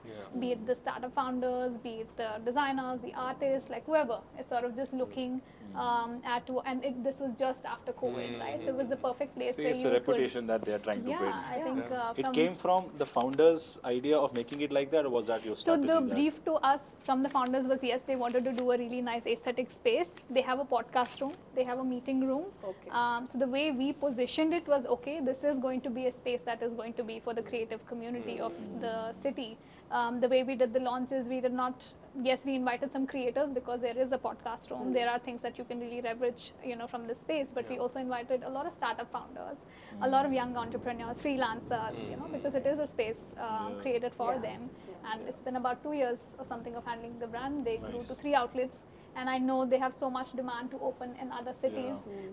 And this, if you see their page, if you see like the communication that has sort of been going on the last 2 years, I think it's an amazing journey that we've sort of been a part of like since inception. It's so and beautiful seeing that grow. now suddenly brands from brand building is also community building. Yeah, It's 100%. actually Yeah. become That's community 100%. building. And that's, I think, is, as you said, founder-led decision. Yes, Yeah. If they are 100%. interested about community, they Yes. will make it. If they are not, they're like, fuck the community. I don't Again, care yeah, about that it. was one brief to us also, that we don't want to just build a social media page. We want to build a Yeah. sense of community. Yeah. So I think that's what we've done through what we do on ground in terms of like workshops or the kind of people. They've also started their own podcasts, and that's something that we're of course assisting them with. Again, like very young founders, Yeah. creators. That's the kind of people that we have on board. I'm curious though, much before you even get to the stage with a client, right? Let's say you're in the pitching stages still, right? Before you even onboard a client, what is the general practice that you guys go about? Is it a presentation? Is it like a pitch per se that you Because I think it might vary for all of us. Yeah, no, it's a I'll question go for for all it. of you guys.